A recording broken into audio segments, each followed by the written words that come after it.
Good morning students.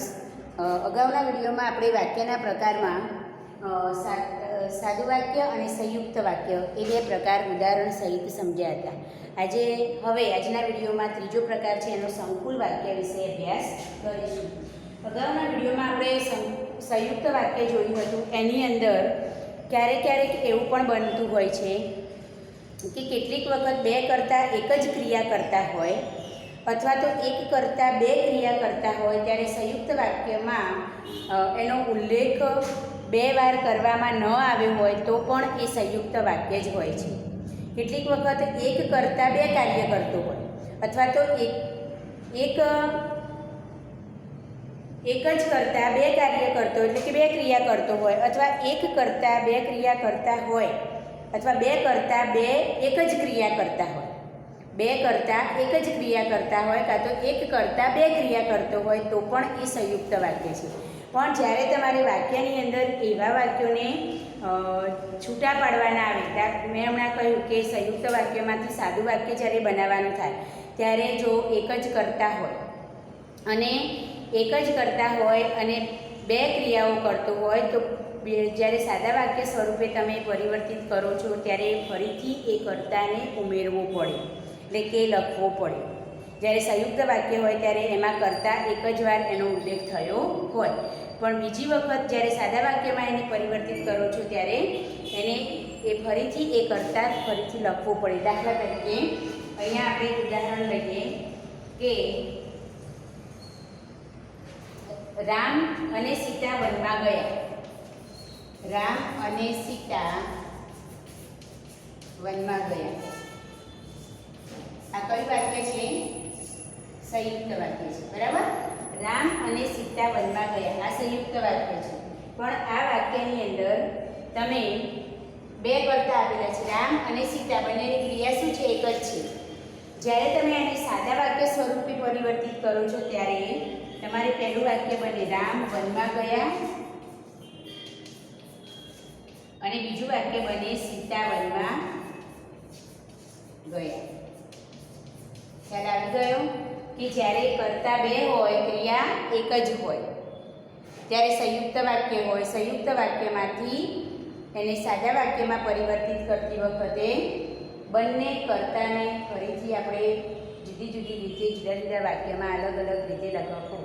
અહીંયા ક્રિયા એક જ વખત લખેલી છે, પણ આપણે જ્યારે વાક્ય સાદા સ્વરૂપે લખીએ છીએ ત્યારે બંને વખતે એ ક્રિયા ફરીથી લખવી પડે છે. એ જ રીતે બીજું ઉદાહરણ છે, તમે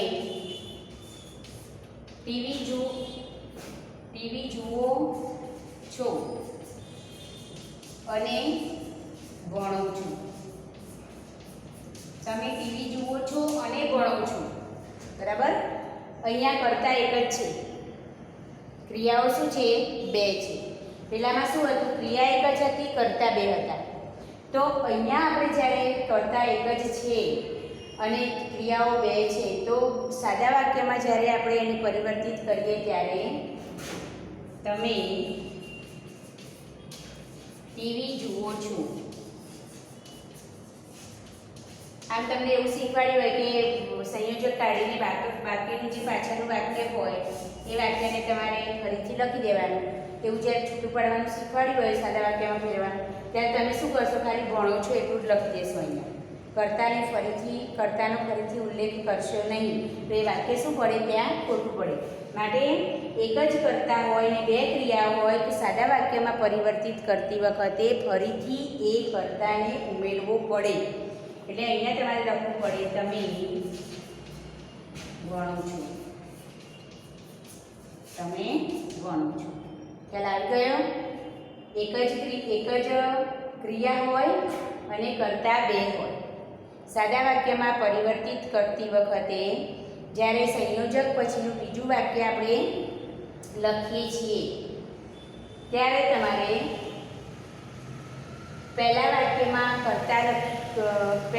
વાક્યની અંદર કર્તા સાથે તમે ક્રિયા લખી દીધી, ફરીથી પાછું કર્તા સાથે એ જ ક્રિયાનો ઉલ્લેખ તમારે ફરીથી કરવાનો છે.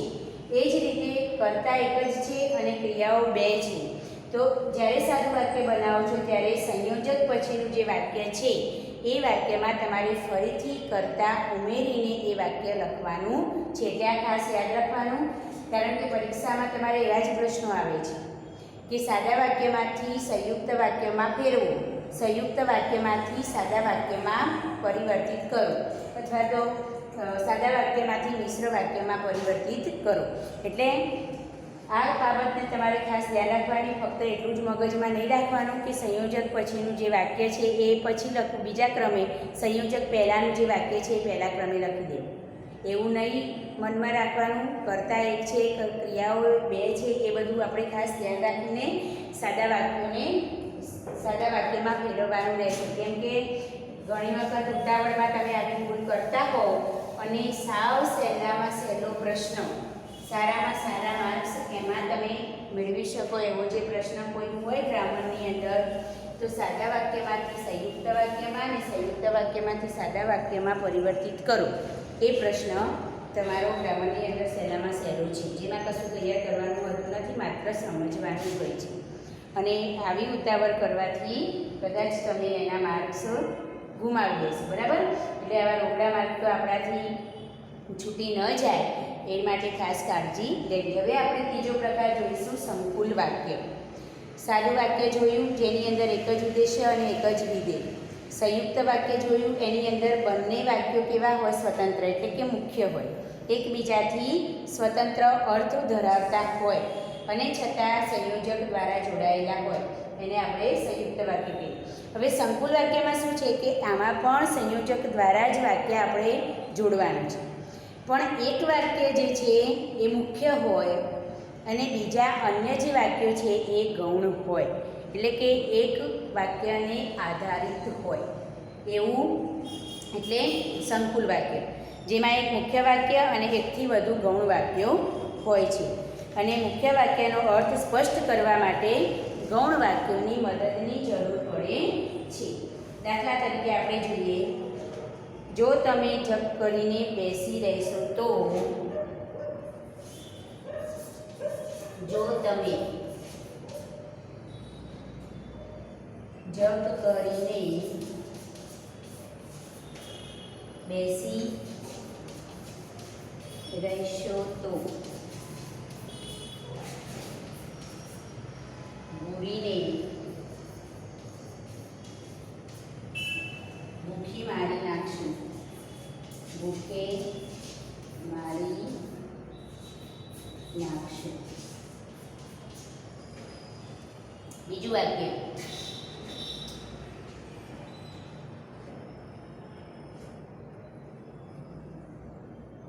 આ લખી રહ્યો છું ત્યારે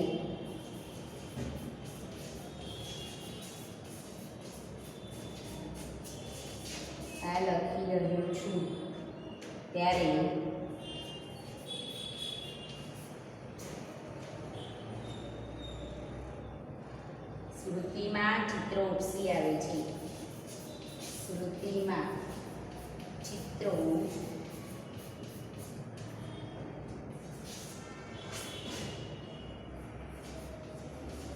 ઉપસી આવે છે. આ લખી રહ્યો છું ત્યારે સ્મૃતિમાં ચિત્રો ઉપસી આવે છે. ડૉક્ટર કાકા પૂછે છે કે હવે તને કેમ લાગે છે? ડૉક્ટર કાકા પૂછે છે કે હવે તને કેમ લાગે છે?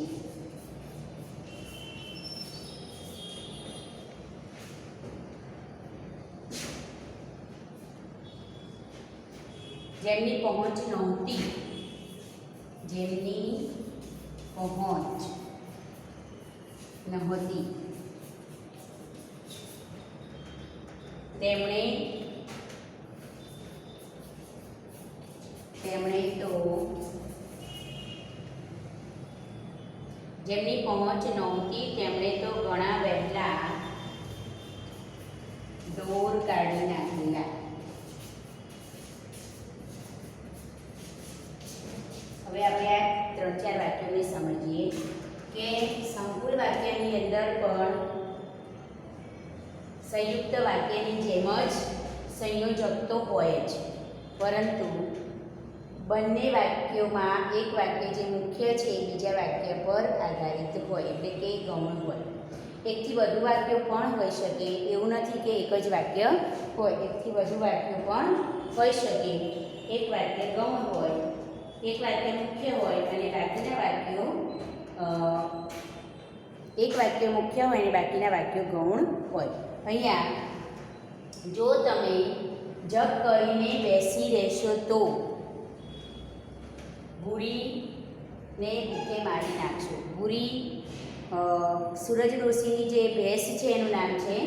તો દુકાળ પડે છે એને કારણે ખાવા માટે કે ભૂરીને ખવડાવવા માટે કશું છે નહીં. એ વખતે સૂરજ ડોશી જગ કરીને બેઠા છે કે મારે ભેંસને વેચવી નથી. એટલે લોકો એમને સમજાવે છે કે ભેંસને વેચશો નહીં અને તમારી પાસે રાખી મૂકશો, તમારી પાસે એને ખવડાવવા તો કશું છે નહીં, તો એ મરી જશે, ખાધા પીધા વગર મરી જશે. એવી જ્યારે જીદ કરીને બેઠા. તો અહીંયા મુખ્ય વાક્ય છે ભૂરીને તમે ભૂખે મારી નાખશો. ક્યારે મારી નાખશો? તો જ્યારે તમે જગ કરીને બેસી રહેશો તો. તો અહીંયા પહેલું જે મુખ્ય વાક્ય છે એ બીજા વાક્ય પર શું છે? નિર્ભર છે. એટલે કે ગૌણ વાક્યો એનો અર્થ સમજવા માટે એમાં મદદરૂપ થાય છે. ભૂરી ક્યારે મરી જશે? તો જ્યારે સૂરજ ડોશી જગ કરીને મરી જશે, જગ કરીને બેસી રહેશે ત્યારે. એટલે એક વાક્ય બીજા વાક્ય પર શું છે? આધારિત છે. તો અહીંયા તો અને જો બંને અહીંયા શું છે? સંયોજક છે. જો અને તો. સાદા વાક્યમાં ફેરવતી વખતે તમે જગ કરીને બેસી રહેશો. બીજું વાક્ય ભૂરીને ભૂખે મારી નાખશો. એ રીતે લખાય. જો અને તો લખવાના નથી. આગળ આ લખી રહ્યો છું ત્યારે સ્મૃતિમાં ચિત્રો ઉપસી આવે છે. સ્મૃતિમાં ચિત્રો ઉપસી આવે છે પણ ક્યારે? જ્યારે હું લખવા બેઠો છું ત્યારે. તો અહીંયા ત્યારે આ સંયોજક છે. એક મુખ્ય વાક્ય પર ગૌણ વાક્ય એનો અર્થ પૂરો કરવા માટે ઉપયોગી બન્યું છે આમાં. કે મને બધું યાદ આવે છે, સ્મૃતિપટ પર તાજું થાય છે, પણ ક્યારે? જ્યારે લખી રહ્યો છું ત્યારે. ત્રીજું, ડૉક્ટર કાકાએ કહે છે કે સંયોજક છે આમાં. ડૉક્ટર કાકા પૂછે છે કે હવે તને કેમ લાગે છે? હવે તને કેમ લાગે છે એવું કોણ પૂછે છે? તો ડૉક્ટર કાકા. હવે તને કેમ લાગે છે એવું કોણ પૂછી રહ્યું છે? તો ડૉક્ટર કાકા. પછી જેમની પહોંચ નહોતી તેમણે તો ઘણા ઢોર કાઢી નાખેલા. એટલે કે દુકાળ પડે એ વખતે જે ઢોરને ખવડાવી શકે એમ નહોતું, એમને તો ક્યારના ઢોર કાઢી નાખેલા. તો આમાં તેમણે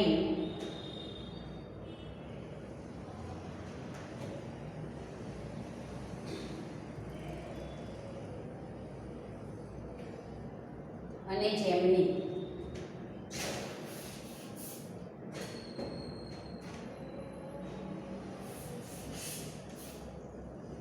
જેમની પહોંચ નહોતી તેમણે તો ઘણા ઢોર કાઢી નાખેલા.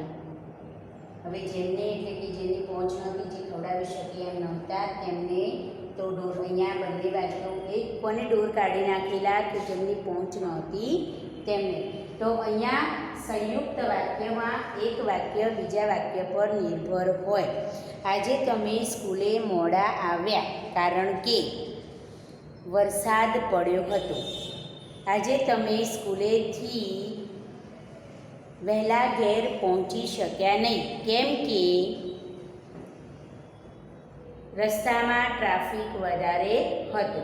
તો આવા જે વાક્યો છે એને આપણે શું કહી શકીએ? સંકુલ વાક્ય કહી શકીએ. હવે તમને સાદું વાક્ય, સંયુક્ત વાક્ય અને સંકુલ વાક્ય શું છે એની બરાબર સમજ પડી ગઈ હશે. હવે ધોરણ 12ની અંદર આપણે જોઈએ તો ધોરણ 12માં જે પેપર સ્ટાઇલ છે એ પેપર સ્ટાઇલ આપણે જોઈએ કે ગ્રામરમાં કયા કયા ટૉપિક એમાં પૂછાતા હોય છે. એના આધારે તમને ખ્યાલ આવે કે તમારે તૈયારી કેવી રીતે કરવી. તો અહીંયા આપણે પહેલાં જોઈએ તો પહેલો જે પ્રશ્ન છે વિભાગ એ. કુલ તમારું 100 માર્ક્સનું પેપર હોય. 100 માર્ક્સના પેપરની અંદર વિભાગ એ. તો વિભાગ એની અંદર તમારે પહેલો જે પ્રશ્ન છે એ 4 માર્ક્સનો હોય, જેમાં ગદ્ય પદ્ય આધારિત જે પ્રશ્નો છે એમાં પદ્ય આધારિત 4 પ્રશ્નો હેતુલક્ષી એટલે એક એક શબ્દમાં જવાબ આપી શકાય એવા 4 પ્રશ્નો લખવાના અને એના કુલ 4 ગુણ, જેમાં ગુજરાતી ભાષાના આદિકવિનું નામ લખો તો નરસિંહ મહેતા, રામબાણ કાવ્યનું સાહિત્ય સ્વરૂપ જણાવો તો ભજન. એ રીતે એવા જ એક શબ્દમાં લખી શકાય એવા 4 પ્રશ્નો, એના 4 માર્ક્સ.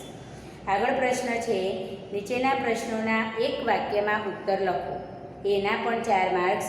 એની અંદર પણ એક એક વાક્યમાં જવાબ આપી શકાય એવા પ્રશ્નો છે. દાખલા તરીકે ગોપી કયો નિયમ લે છે? તો કાળી વસ્તુને કે શ્યામ રંગની વસ્તુને સ્પર્શ નહીં કરવાનો કે નહીં જોવાનો નિયમ લે છે. એવી એક એક વાક્યના એ 4 માર્ક્સના 4 પ્રશ્નો. પછી આવશે 4-5 વાક્યોમાં ઉત્તર લખો. 4-5 વાક્યમાં ઉત્તર લખો. એની અંદર તમારે 2 પ્રશ્નો હશે અને કુલ ગુણ હશે 4, એટલે કે એક પ્રશ્નના તમારે 2 ગુણ. ત્યારબાદ સવિસ્તાર ઉત્તર લખો. તો સવિસ્તાર ઉત્તરની અંદર તમારે 2 પ્રશ્નો આપેલા હશે અને 2 પ્રશ્નોમાં હશે માર્ક્સ કુલ કેટલા? 8. તો 8 માર્ક્સ એટલે કે એક પ્રશ્નનો 4 માર્ક્સ. આ રીતે તમારે પદ્ય વિભાગની અંદર પહેલાં હેતુલક્ષી પ્રશ્નો 4 માર્ક્સના, એક વાક્યના પ્રશ્નો 4 માર્ક્સના, 2-3 વાક્યના પ્રશ્નો 2 માર્ક્સના એટલે કે 4 માર્ક્સના અને 8 માર્ક્સના સવિસ્તાર પ્રશ્નો. બરાબર? તો અહીંયા તમે હેતુલક્ષી અને એક વાક્યના પ્રશ્નો ખાલી તૈયાર કરો ને તો પણ તમારે આસાનીથી તમને 8 માર્ક્સ સરસ મળી જાય. એ જ રીતે ગદ્ય વિભાગની અંદર પણ પહેલો જે પ્રશ્ન છે 4 માર્ક્સનો, એમાં હેતુલક્ષી પ્રશ્નો 4 માર્ક્સના, પછી એક વાક્યના પ્રશ્નો 4 માર્ક્સના અને 2-3 વાક્યના પ્રશ્નોના જવાબ એ પણ 2 પ્રશ્નો એ 4 માર્ક્સના અને સવિસ્તાર પ્રશ્નો 2 લખવાના, જેની અંદર 8 માર્ક્સ એટલે એક પ્રશ્નના 4 માર્ક્સ. આમ ગદ્ય અને પદ્ય વિભાગ ત્યાં શું થાય છે? પૂરો થાય છે. હવે આવ્યો તમારે વિભાગ સી, વ્યાકરણ આધારિત પ્રશ્નો. વ્યાકરણ આધારિત પ્રશ્નોમાં ધોરણ 11ની અંદર તમને એવો પ્રશ્ન પૂછતા હતા કે સમાનાર્થી શબ્દો આપો. સમાનાર્થી શબ્દો આપો.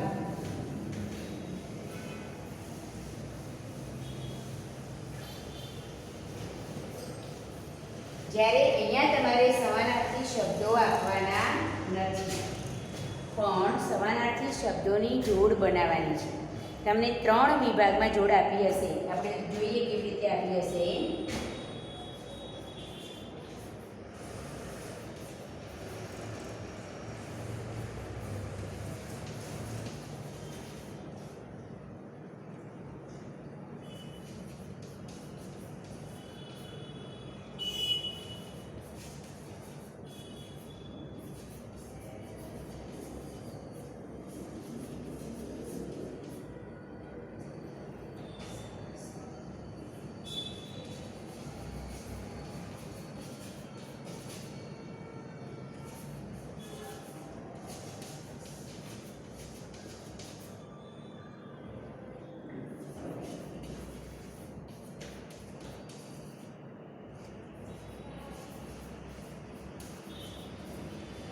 આ પ્રમાણે તમને 2 માર્ક્સ આના કુલ તમને 1, 2, 3, 4 ને 5 સમાનાર્થી શબ્દો આપ્યા છે. એમાંથી તમારા 4 સાચા પડવા જોઈએ.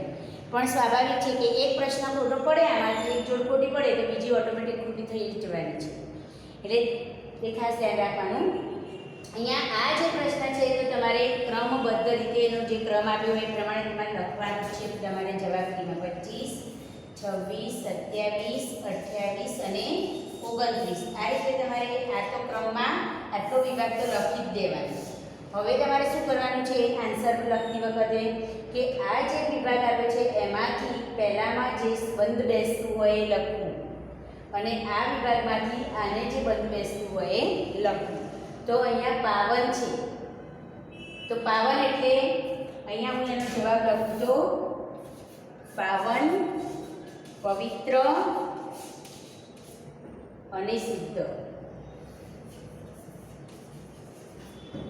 આ રીતે તમારે એનો આન્સર લખવું પડે. ફક્ત આ 2 એકલું લખી દો તો ચાલે નહીં. એટલે 3 એ 3 વસ્તુ તમારે લખવી પડે. બીજું છે આકાશ. તો આકાશ, નભ અને ગગન. આમાં નભ આપેલો છે ને આમાં ગગન આપેલું છે. અખિલ, અખિલ શબ્દની અંદર અહીંયા તમને આપ્યું છે પૃથ્વી અને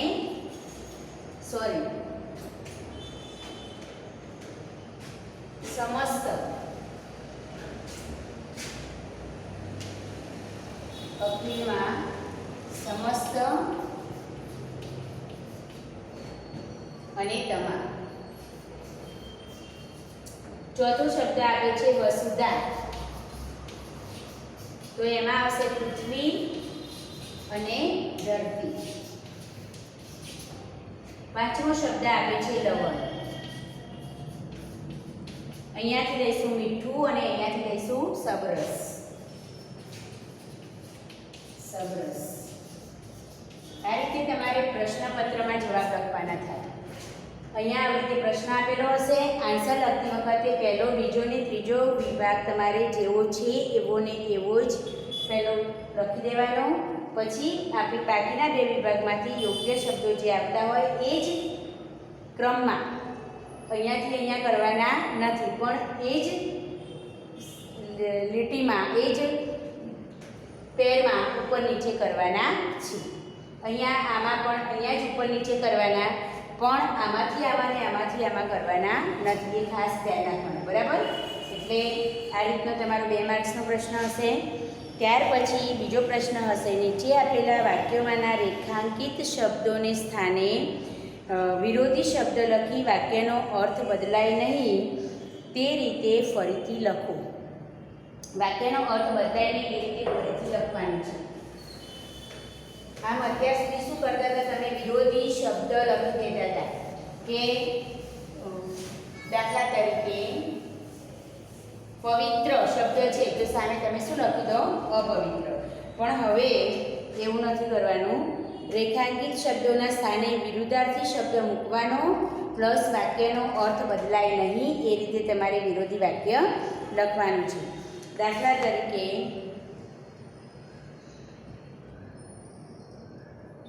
ભગવાને સંમતિ દર્શાવી. ભગવાને સંમતિ દર્શાવી. આ પ્રશ્ન છે. તો અહીંયા સંમતિ નીચે અંડરલાઈન કરેલી, તો તમારે શું કરવાનું? સંમતિનો વિરોધી શબ્દ લખવાનો છે. ભગવાને અસંમતિ દર્શાવી નહીં. અસંમતિ દર્શાવી નહીં. વાક્યનો અર્થ બદલાવવો જોઈએ નહીં. અહીંયા તમારે અંડરલાઈન કરી દેવાની, બરાબર? સંમતિ તો અસંમતિ, તો દર્શાવી તો અહીંયા અસંમતિ દર્શાવી નહીં, એનો મતલબ એમને સંમતિ આપી. તમારી વાત સાચી છે. તમારી વાત સાચી છે. સાચી નીચે તમારે અંડરલાઈન કરેલું છે. તો તમારી વાત ખોટી નથી. ખોટી નથી, બરાબર? વાક્ય હકાર છે તો નકાર થઈ જશે, નકાર છે તો હકાર થઈ જશે જ્યારે વિરોધી શબ્દ મૂકશો ત્યારે. એવા 2 માર્ક્સના તમારે 4 વાક્યો લખવાના. ત્યાર પછી શબ્દ સમૂહ માટે એક શબ્દ આપો. એ તો પાઠ્યપુસ્તકમાં આવતું જ હોય છે અને તમે એને અભ્યાસ કરો જ છો. એના પછી તળપદા શબ્દોના શિષ્ટ રૂપ છે 1 માર્ક્સના હશે. એ પણ આપણે પાઠ્યપુસ્તકમાં જે પાછળ શબ્દોના અર્થ આપેલા હોય છે એમાંથી જ આપણે પાઠમાં આવતા તળપદા શબ્દોના અર્થ આપણને મળી રહે. ત્યાર પછી સાચી જોડણી લખો. તો સાચી જોડણી એટલે કે ખોટી જોડણી આપી હોય એને આપણે સાચી લખવાની. એનો પણ શું છે? 1 માર્ક છે. હવે જે પ્રશ્ન શરૂ થાય છે એની અંદર કૌંસમાં દર્શાવેલ સૂચના પ્રમાણે લખો. એવા 6 વાક્યો લખવાના છે જેના 3 માર્ક્સ છે. આપેલા હશે તમને 7 વાક્યો, એમાંથી તમારે 6 જવાબ લખવાના છે અને 6 જવાબ લખો ત્યારે તમને 3 માર્ક્સ મળે એટલે 1નો અડધો માર્ક્સ. હવે એમાં કૌંસમાં તમને જે સૂચના આપી હોય ને એ પ્રમાણે તમારે લખવાનું છે. દાખલા તરીકે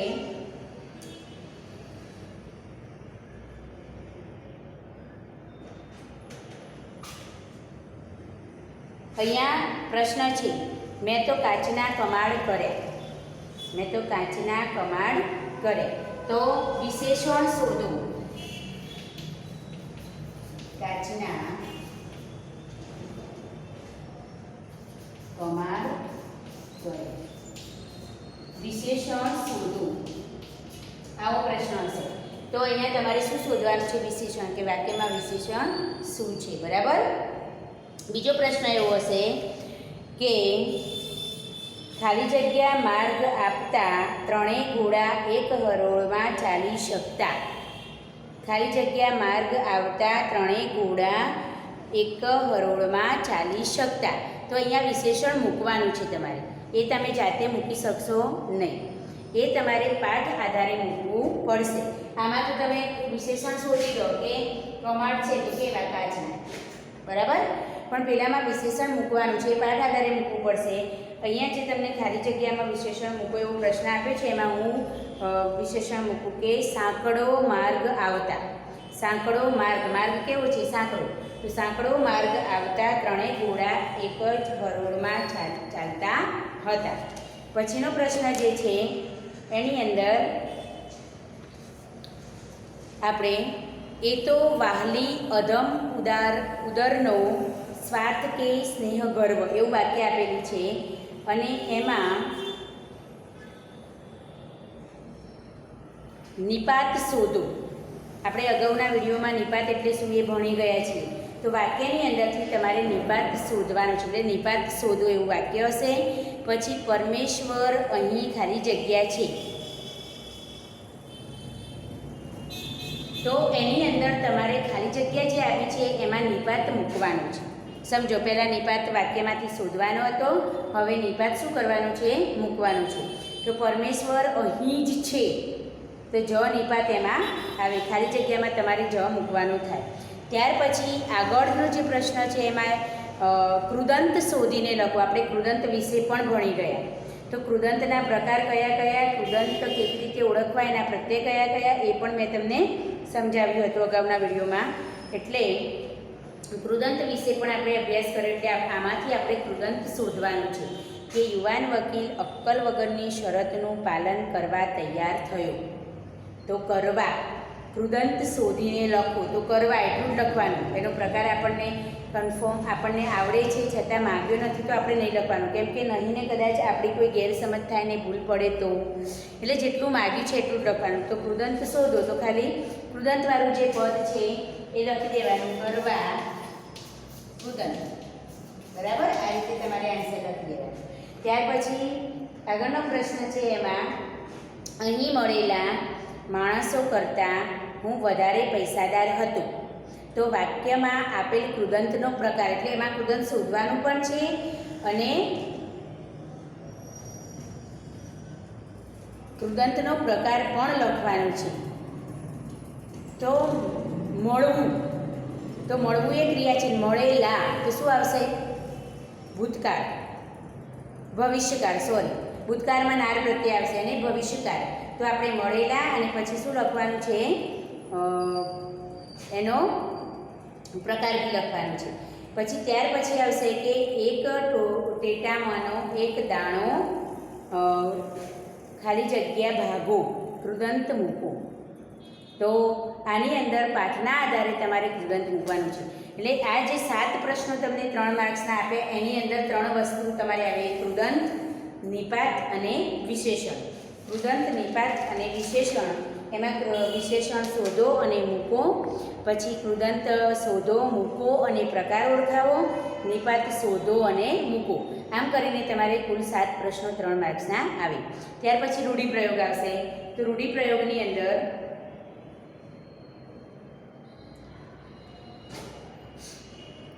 પાઠની અંદર આપણે આવતા હોય એટલે તૈયાર કરતા જ હોઈએ છીએ. ત્યાર પછી બીજો 3 માર્ક્સ 2 માર્ક્સના રૂઢિપ્રયોગ આવશે. ત્યાર પછી બીજો 3 માર્ક્સનો જે પ્રશ્ન આવશે એમાં સૂચના પ્રમાણે તમારે ઉત્તર લખવાના છે. સૂચના પ્રમાણે તમારે ઉત્તર લખવાના છે. એની અંદર પહેલો પ્રશ્ન જે છે એમાં 3 માર્ક્સ અને 3 પ્રશ્નો 3 માર્ક્સ અને 3 પ્રશ્નો, એટલે 1 માર્ક્સનો એક પ્રશ્ન, જેની અંદર તમારે લેખન રૂઢિની દ્રષ્ટિએ વાક્ય સુધારો. લેખન રૂઢિની દ્રષ્ટિએ વાક્ય સુધારવાનું એટલે કે લેખન રૂઢિમાં આપણે જોડણીની ભૂલ હોઈ શકે, વિરામચિહ્નોની ભૂલ હોઈ શકે, જે શબ્દો છૂટા પાડવાના છે એ શબ્દો આપણે અંદર વાક્યની અંદર ભેગા લખેલા હોય અથવા તો જે ભેગા લખવાના છે ત્યાં છૂટા પાડેલા હોય, આવી જે નાની નાની લેખન રૂઢિની દ્રષ્ટિએ જે ભૂલો હોય વાક્યમાં એ આપણે શું કરવાની છે, શોધવાની છે અને એની પછી ફરીથી એ ભૂલ દૂર કરીને વાક્ય સુધારીને ફરીથી લખવાનું છે, એનો 1 માર્ક્સ. ત્યાર પછી વાક્યમાં ભાષા શુદ્ધ કરો, એટલે કે જોડણીની ભૂલ હોય કે વિરામચિહ્નોની ભૂલ હોય કે કર્તા પ્રમાણે ક્રિયાપદ ના હોય કે કર્તા પ્રમાણે ક્રિયાપદ પ્રમાણે એ જે ભૂલો હોય છે એ ભૂલોની આપણે દૂર કરીને વાક્ય ફરી લખવાનું છે, એટલે વાક્યમાં ભાષા શુદ્ધ કરો એવો એક પ્રશ્ન હોય છે. અને ત્રીજો પ્રશ્ન હોય છે પદક્રમ ગોઠવો, એટલે કે વાક્યોનો ક્રમ જે સામાન્ય રીતે હોય છે, કર્તા, કર્મ અને ક્રિયાપદ, પછી કર્તાનું વિશેષણ હોય તો કર્તા પહેલાં, કર્મનું વિશેષણ હોય તો કર્મ પહેલાં, ક્રિયાપદનું વિશેષણ હોય તો ક્રિયાપદ પહેલાં, એવું આપણે જે એનો જે રૂટિન એનો જે ક્રમ છે એ ક્રમ પ્રમાણે વાક્ય અહીંયા આડવરું તમને આપેલું હશે એ તમારે શું કરવાનું છે, ગોઠવવાનું છે. એટલે પદક્રમ ગોઠવો, વાક્ય શુદ્ધ કરો અને લેખન રૂઢિની દ્રષ્ટિએ વાક્ય સુધારો, એવા 3 પ્રશ્નો અને 3 માર્ક્સ, એટલે 1 માર્ક્સના એ પ્રશ્નો હોય છે. ત્યાર પછી એક પ્રશ્ન હોય છે કે પ્રત્યય સુધારો, તો વાક્યમાં આપેલો શું હોય, પ્રત્યય અલગ હોય તો એ પ્રત્યયને તમારે સુધારવાનો થાય, તો વાક્યની અંદર આપેલો પ્રત્યય સુધારો. ત્યાર પછી હમણાં આપણે જે શીખ્યા કે સંકુલ કે સાદા, સંયુક્ત કે સંકુલ વાક્યોને સાદા વાક્યમાં ફેરવીને ફરીથી લખો. તો હમણાં જ આપણે સમજ મેળવી કે સંકુલ વાક્ય કોને કહેવાય, સંયુક્ત વાક્ય કોને કહેવાય, સાદું વાક્ય કોને કહેવાય, કેવી રીતે લખવાનું છે. તો અહીંયા તમે 1-2 ઉદાહરણ આપણે જોઈ લઈએ.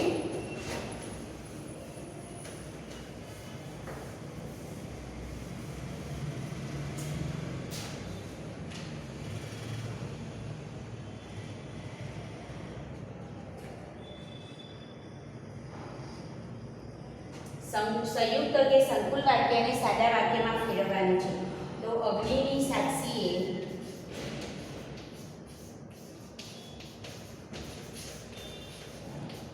જેમનું મિલન થયું હતું, જેમનું મિલન થયું હતું તે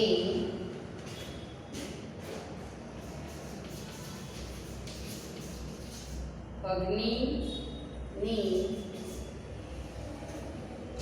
સાક્ષીએ જ જુદા પડ્યા, સાક્ષીએ જ જુદા પડ્યા. અહીંયા જુઓ, અગ્નિની સાક્ષીએ જ જુદા પડી રહ્યા છે. બરાબર, અહીંયા એક વાક્ય આપેલું છે. સૂચના એવી છે કે આપેલું વાક્ય સંયુક્ત કે સંકુલ બેમાંથી કોઈ પણ હોઈ શકે, એને તમારે સાદા વાક્ય રૂપે લખવાનું છે. તો વાક્યમાં જુઓ કેટલા સંયોજકો આપેલા છે, તમારે પહેલાં તો શોધવું પડશે. તો અગ્નિની સાક્ષીએ જેમનું મિલન થયું હતું, અહીંયા એક વાક્ય પૂરું થયું, અગ્નિની સાક્ષીએ જ જુદા પડી રહ્યા છે. તો અહીંયા બીજું વાક્ય પૂરું થયું, અહીંયા આપણને સંયોજક એક આપેલું છે તે. અહીંયા આપણે આન્સર કેવી રીતે લખવાનું છે તે અહીંયા લખીશું, જવાબ કરીને અગ્નિની સાક્ષીએ જેમનું મિલન થયું હતું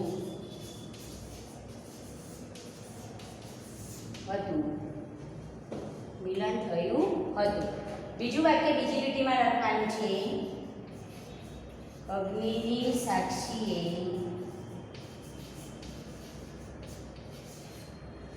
જુદા પડી રહ્યા છે.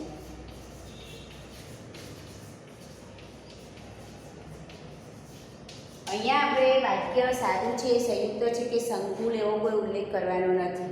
બરાબર, તમે ઈચ્છો તો તમે અહીંયા નીચે લખી શકો કે સંયોજક એ. બરાબર, પણ જ્યારે વાક્ય સાદા સ્વરૂપે લખો ત્યારે ત્યાં ક્યાંય સંયોજક આવવું જોઈએ નહીં. કેટલાક વિદ્યાર્થીઓ શું કરે, પહેલું વાક્ય અહીંયા લખી દે, અગ્નિની સાક્ષી જેમનું મિલન થયું હતું. બીજા વાક્યની શરૂઆત ક્યાંથી કરે, તેથી કરે, તે સંયોજકને દૂર ના કરે અને તેથી જ વાક્યની શરૂઆત કરે કે તે અગ્નિની સાક્ષીએ જ જુદા પડે, તો વાક્ય શું પડે ત્યાં ખોટું, કારણ કે આ વાક્યમાંથી સંયોજક દૂર કરવાનું છે અને પછી એને સાદું વાક્ય બનાવવાનું છે. એ જ રીતે એવા 3 વાક્યો આપ્યા હશે તમારે, એમાંથી કોઈ પણ 2 લખવાના અને હવે પછી સાદા વાક્યોને સંયુક્ત કે સંકુલ વાક્યમાં ફેરવો. તમને પછી આપ્યું હશે આવું સાદું વાક્ય ત્યાં શું આપ્યું હશે પ્રશ્નપત્રમાં, તમારે એને ફરીથી શું કરવાનું છે, આ રીતે સંયોજક મૂકીને જોડવાનું છે. અહીંયા તમે પ્રશ્ન પર નાખવાનો, આ પ્રશ્ન અને આ જવાબ. સંયોજક આપણે શું કરવાનું છે, જાતે મૂકવાનું છે એમાં, પણ એ પાઠ આધારે સંયોજક હોવું જોઈએ. એટલે જ્યારે પણ આપણું પાઠ્યપુસ્તકમાં પાઠ ચાલતા હોય ત્યારે ખાસ એના પર તમારે ધ્યાન આપવાનું છે, કેમ કે એના ઉપર તમે ધ્યાન આપશો તો જ તમે સાદું અને સંયુક્ત વાક્ય કૃદંતવાળા પ્રશ્ન, કૃદંતમાં ખાલી જગ્યામાં કૃદંત મૂકો એ, ખાલી જગ્યામાં નિપાત મૂકો એ અને ખાલી જગ્યામાં વિશેષણ મૂકો એ, આ બધા પ્રશ્નોના જવાબ તમે તો જ સાચા લખી શકશો. બરાબર, તો આ પ્રમાણે આપણે ગ્રામરમાં તમારે આટલા ટોપિક તમારે પરીક્ષામાં પૂછાય છે, એમાં 2 વાક્યો સાદા અને સંયુક્ત કે સંકુલ વાક્યમાં ફેરવીને લખો એવા તમારે 3 વાક્યો આપેલા હશે, તો તમારે 2 લખવાના છે. 2 સંયુક્તમાં ફેરવવાના અને 2 સાદામાં ફેરવવાના. આ રીતે ગ્રામરમાં તમારે કુલ 20 માર્ક્સનું ગ્રામર ધોરણ 12ની અંદર પરીક્ષામાં પૂછાતું હોય છે. તો આ રીતે તમારે તૈયારી શરૂ કરી દેવાની. બરાબર, થેન્ક યુ.